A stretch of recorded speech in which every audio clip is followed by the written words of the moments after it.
Start the day's other headlines in California. Officials charged a man today with starting the fire that burned the Pacific Palisades neighborhood earlier this year.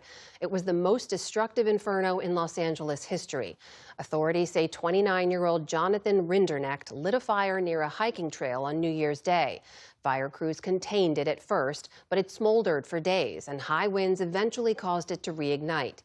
Investigators say evidence, including an AI image the suspect had generated depicting a burning city, suggests he lit that initial fire on purpose. We went through exhaustive efforts to look at potential ignition sources, whether they were fireworks, whether they were down power lines. With clarity, we know this is an incendiary fire and that the subject that we arrested started it. The Palisades fire claimed 12 lives and scorched more than 6,000 homes and buildings. An investigation into what caused the nearby Eaton fire, which broke out on the same day, is still ongoing. Federal troops look poised to enter the city of Chicago, even as the rhetoric between President Trump and local officials heats up further.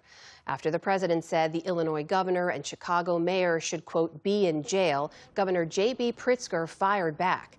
He said immigration agents have, quote, run over people's rights in his state, accusing officers of using excessive force and racial profiling. And he had tough words for the president himself. Look, he's a coward. He says a lot of things to the camera. He likes to pretend to be a tough guy. Come and get me. Come and get me. Meantime, at the White House this afternoon, President Trump hosted a roundtable event on Antifa. He blamed far-left extremists for carrying out what he called a campaign of violence against ICE agents and other officials in cities like Chicago and Portland. The government shutdown is now in its second week. And again today, the Senate tried and failed to pass bills to fund the government. At least publicly, there are still no signs of negotiations to end the stalemate. And then there's the issue of back pay for furloughed workers. President Trump and his budget director, Russ Vought, have suggested that back pay is not a guarantee, despite a law from Trump's first term ensuring that it is. Republican House Speaker Mike Johnson told reporters today that he thinks workers should be paid. It has always been the case, that is tradition, and I think it is statutory law that federal employees be paid, and that's my position. I think they should be. The debate over back pay comes as the IRS says it will furlough nearly half its workforce as a result of the shutdown. The agency also said today that most of its operations are currently closed.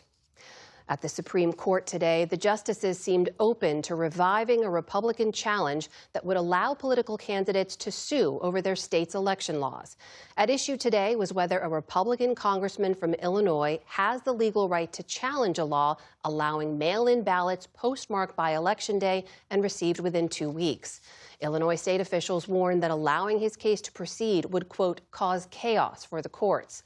The case is one of several brought by allies of President Trump, who has falsely blamed mail-in voting as a reason for his 2020 election loss. The court is expected to rule on the case by next June.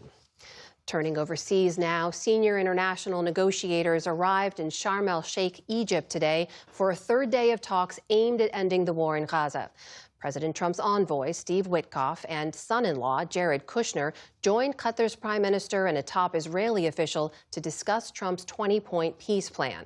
Hamas says it wants guarantees that Israel won't resume its military campaign in Gaza once the remaining hostages are released. In the meantime, Israeli troops intercepted another aid flotilla in the Mediterranean Sea. The fleet of 9 boats was aiming to break Israel's naval blockade of Gaza. Some 150 activists on board were detained.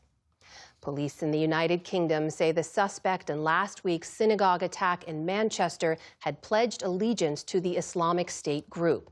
Officials say Jihad al-Shami called emergency dispatchers to claim responsibility and to express his commitment to the terror group. 2 worshippers died when the 35-year-old rammed his car into pedestrians outside the Heaton Park Congregation Synagogue on the Jewish holy day of Yom Kippur. He then attacked them with a knife. One of the victims was accidentally shot by police. Al-Shami was also killed by officers. 3 scientists won this year's Nobel Prize in Chemistry for their work on metal organic frameworks that could help address pollution and climate change. Susumu Kitagawa, Richard Robson, and Omar Yagi are based in different countries, but added to each other's work on the new form of molecular architecture. The prize committee compared their discoveries to Hermione's magical handbag in the Harry Potter series, constructions that may be small on the outside, but with enormous capacity inside. The three will share nearly $1.2 million in prize money.